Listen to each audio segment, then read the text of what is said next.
Hey guys, it's Wraith, and I am having such a good time with this ghost stories series, especially because a lot of you have been writing to me and telling me your own ghost stories. And one of them is so incredibly creepy. Baylien Brown has sent this along, and I have to read this to you because it's another closet story. And there's something about closets that just freaks me out a little bit. I don't know why.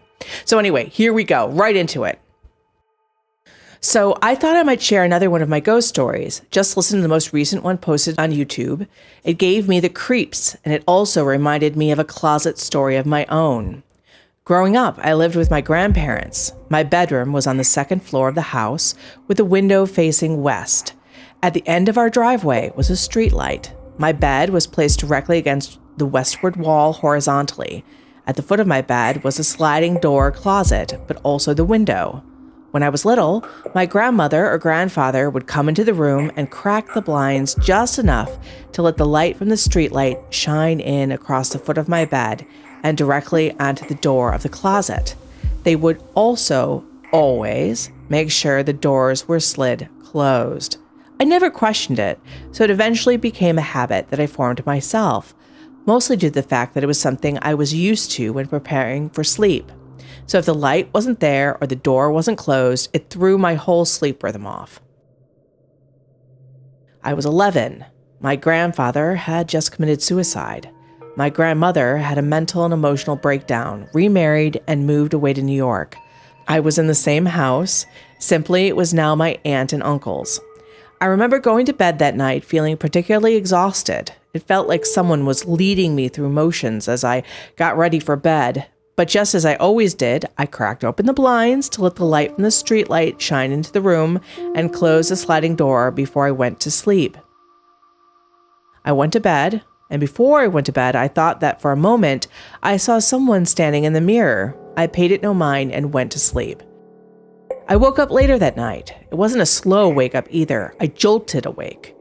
You know that sharp, cold feeling you get when your heart is racing and you can taste the fear in the back of your throat? My senses were on high alert because my eyes were locked on the foot of my bed. The closet door was open. The blinds were open. The streetlight was working. The light was shining. The room, though, was getting darker. I know for a fact that my eyes weren't closing. I was wide awake, terrified, unable to move, and the slow-moving, inky blackness was just creeping out of the closet, slowly blotting out the light shining through the blinds. I knew, without a shadow of a doubt, that the only thing holding back that darkness was the light streaming through the windows. And then I heard the slow rattle of the rod of the blinds, which was on the opposite side of me, nearest the closet door. They were spinning. The blinds were closing. That was when I felt an arm around my waist and someone whisper in my ear, "Go back to sleep." So I did. I woke up the next morning, and other than feeling a little more tired than normal, nothing happened. But the closet door was closed, and there was an impression of footprints in the carpet, as though someone had stood in front of the doors and held them shut. So that was just one of the stories that Baylien had. There's one other one that I want you to hear, which is just awesome.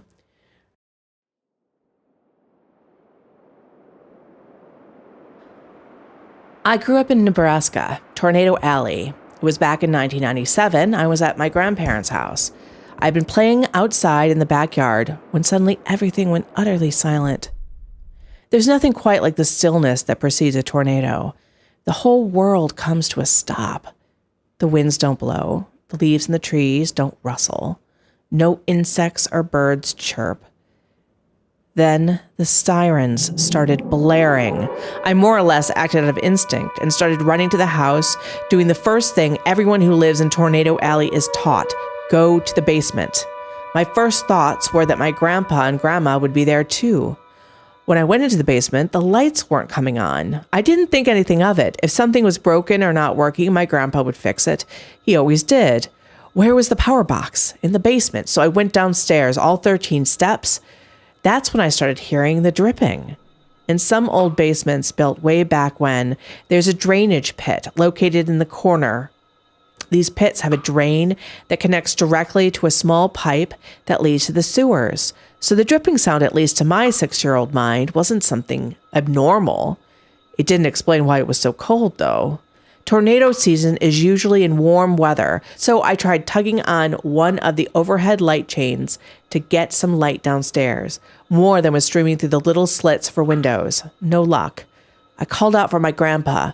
There was no answer, so I went to the emergency kit that had always been in the same place in the same box for as long as I could remember at the time.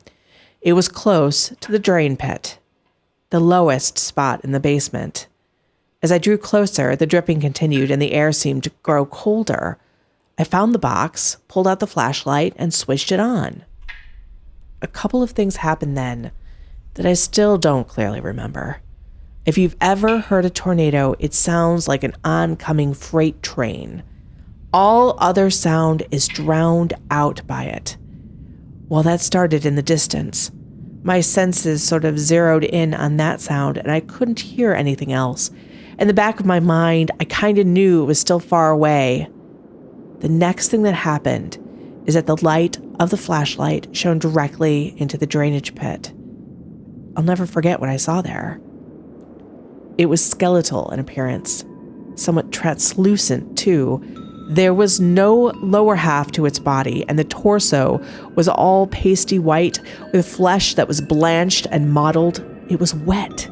It was dripping, and its face little more than a skull, with thin skin pulled tightly over it, and it was staring right at me.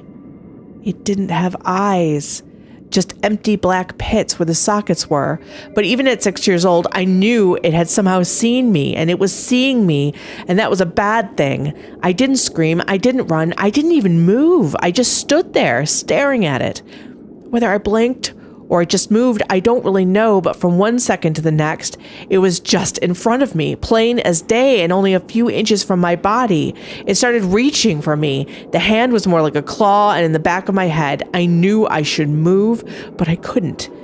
The next thing I knew, I was being yanked away and practically tossed upstairs into my grandmother's arms. I'm vaguely aware of my grandfather shouting something and my grandmother clutching me and shouting something too. To this day, I don't know what they were saying.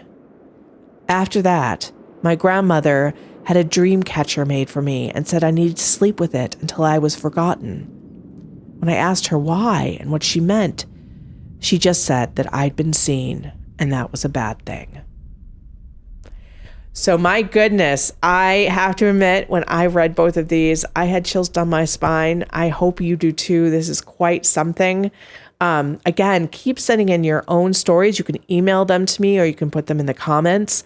I absolutely love hearing them. And if you want them read, let me know and I'll do that. Okay, guys, happy Halloween.